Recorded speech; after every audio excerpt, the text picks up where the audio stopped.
Alright, so this chapter started a little bit on the slow side.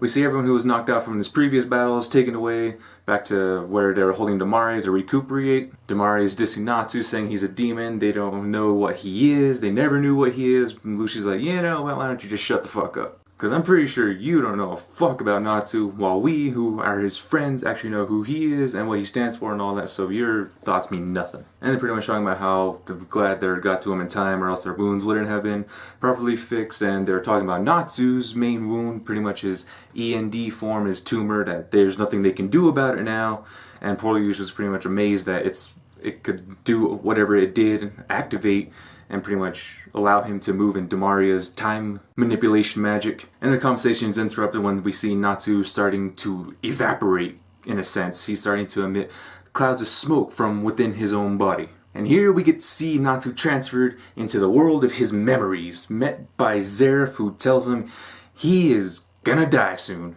So Natsu's little evaporation is probably his body deteriorating. E.N.D is probably taking over, or maybe the strain is just too much on him and his body's taking the toll, so he's pretty much just gonna deteriorate. So as some sort of gift, Zeref pretty much says, hey, I'll fill in the gap of your memories so you know exactly what happened.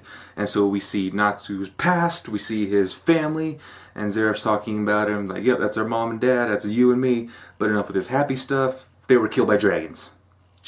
They were killed by dragons. So here we can see Zeref has pretty much had a fucked up life since the beginning, but oh well, that's just Zeref's character. That's just his curse, his demise, his destiny, just to be forever sad, forever devastated, forever bad shit happening to him. Then he goes on to show Natsu, see, you're right there, you're my last test, my final demon, you are E.N.D, the one who's supposed to kill me, but we'll have to just wait on that because it looks like you're about to die. And then we get to see something cool. We find out that all the dragon slayers that were raised by dragons all knew each other in the past before they were transported into their future. And it's kind of funny because we see Natsu and Gajil still at each other's throat even when they were little children. Wendy's still a bit of a crybaby, and we see Sting and Rogue as little children. Zeref's like, yep, they looked up to you and Gajil. They were your adopted little brothers. You were their adopted big brothers. They idolized you. But in the middle of that, one of the word bubbles, speech bubbles, kind of looked like it was meant for someone else. It's regarding Wendy, saying that sooner that child will meet up with her, hope they get along well. I have a few guesses who it's referring to. Maybe it could be Shelia, Fuckboy Mistigan, Edalus Mistigan, or someone we haven't seen yet, so that just adds to another mystery for this frickin' arc. And now here we see Zeref switch out to Sting, and Sting's like, hey, you pushed out Zeref because you didn't want to hear his bullshit. But I'm thinking just like, okay, Zeref kind of switched up his game plan, switched to a familiar face to make it seem like Natsu can believe it easier, instead of just thinking, you know what, you're Zeref, you're just trying to manipulate me, even though I may be stupid, but I'm not that stupid. Because how in the hell, in this time and place, did Sting wind up inside Natsu's head, inside his heart, inside his memories?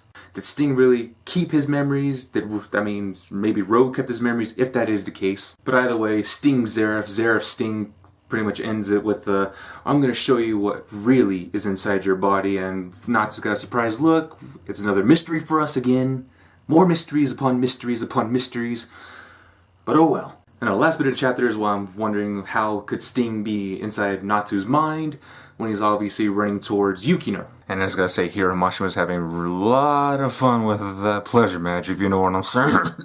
Yukino's ass. And Sting shows up just in nick of time. He's going to start facing Rockeye. That's probably going to be next chapter next week. Or maybe he's just going to be like, hey, we're going to toss this battle aside again like we're doing with everything else and do something else. But right now we see Sting is immune to Rockeye's pleasure magic because it's light magic. He's a light Dragon Force user. Just like Natsu with fire, Gaji with iron, he can eat light. And it's probably boosted his power a bit, probably regained some strength. So we're going to see a fight between Rockeye and Sting. So it's going to be some light versus light. Let's see if Sting can bring the pain, or if he's just going to be a disappointment again. Kind of like the last few battles he had with the main bosses. But we'll just have to wait and find out. I mean, this is light versus light, so he can continuously power up. Maybe Rockeye's got some more energy or more other magics he can use against him. So a bunch of different things going on in this particular point of the arc right now. We have Sting versus Rockeye, Natsu regaining his memories, finding out what E.N.D really is, what's inside his body, Eileen versus Urza, finding out what's going on with Zeref and Mavis. So far, Makarov is still dead at this point.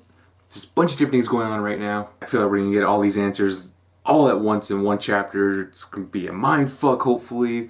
maybe not. But as long as we get the answers, that's gonna be fine by me. So we got a bit of a side story and the start of a battle in this chapter.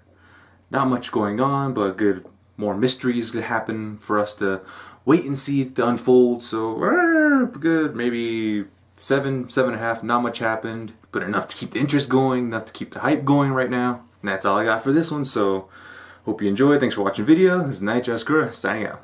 Later.